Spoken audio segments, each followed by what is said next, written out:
It's just going to be a quick video on what I've been doing to the Mini. I've been doing certain things over the winter to it, one of which is the subframe, and I'll show you that now.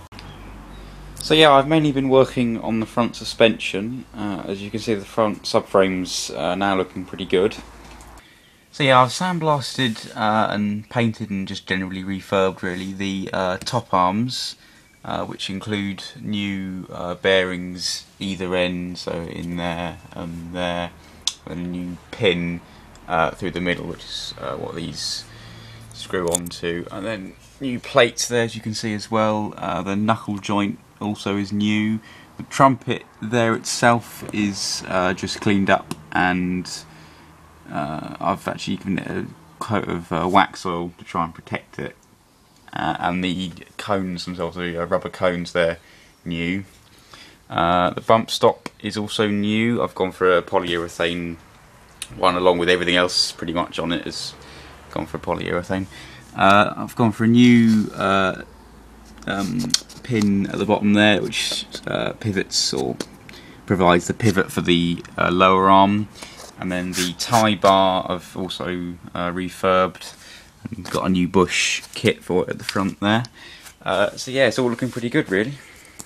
I've also refurbished the front hubs and the brake assemblies, all that lot, and I've actually written that up on my blog, which is I sort of have running as well as these videos. So if you could check that out, that would be good.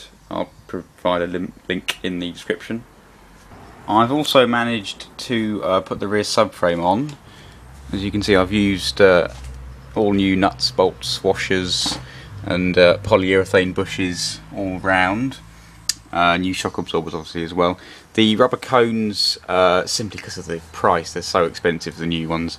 I've used the old ones, which look pretty new anyway, so I don't think they'd long been replaced anyway, so I just cleaned up the metal bit and painted that. And the trumpets as well, I just cleaned up and then gave them a coat of wax oil to protect them. If you go underneath, you can see the brake line there and the petrol line there, which I had to put in before I could put the subframe on, simply because they go up behind the subframe, so I wouldn't have been able to do that afterwards. But as you can see from underneath, it's looking really good. I'm really happy with it all. Obviously the floor's been wax oiled from before, and it's all ready to go really. And I still need to put the handbrake cable on, and one of the little pivot things, I can't really know what you call them, pulleys I guess, like a quarter pulley type thing in the corner on one of them I think, and then the handbrake cable can go on. But really I need to try and wax oil the rest of the floor pan before I can put anything, before I can continue the brake and petrol lines through and the handbrake cable through. But yeah, it's looking really good under here. Now that we've had some nice weather, or some better weather should I say, I've also been able to spray up the boot inside. If you remember last time I just had it in the grey stone chip. So yeah, I'm pretty happy with the finish. You can see the bits that I had to do on the floor to repair in the corner there and also there, but again it will be covered in carpet really, so that shouldn't be a problem, you won't see any of that. I've also done the engine bay, I'll show you that. Now one of the things you've probably noticed is that it's not red, it's blue, and really I've sort of backtracked, I guess you could say, and decided to keep it its original colour really. So I had to respray the engine bay. That wasn't so much of a problem actually, because this bracket was one of the few problems I had after I sprayed it. I noticed that it had sheared from about there all the way along, and you could see it underneath on the old one. So I actually had to make a new one for that and weld that on and seam seal it. I did again write that up in my blog, but anyway, so that messed up the paint anyway, so I would have had to respray it anyway, so I'm not too bothered about that. Now I've only just painted it a couple of days ago, so it's still very soft, so when it's had a chance to harden a bit more, I'm then going to mask it all up and then try and wax oil all this area inside, all in the wings, and get up all in there with the wax oil to try and protect it more. But obviously I can't do that until I've mask that off, and I can't mask it off until it's hardened a bit more.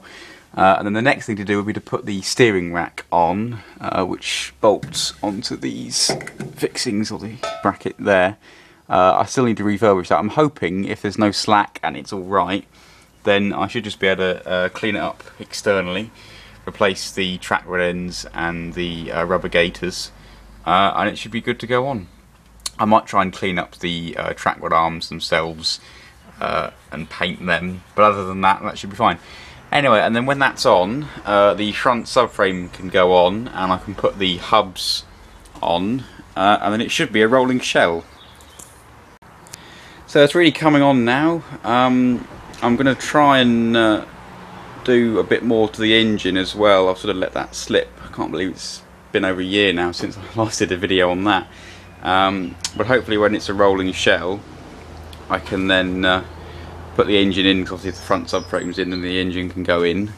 I need to get the head skimmed and the valve seats done for unleaded petrol. So anyway, thank you for watching, and I'll see you next time.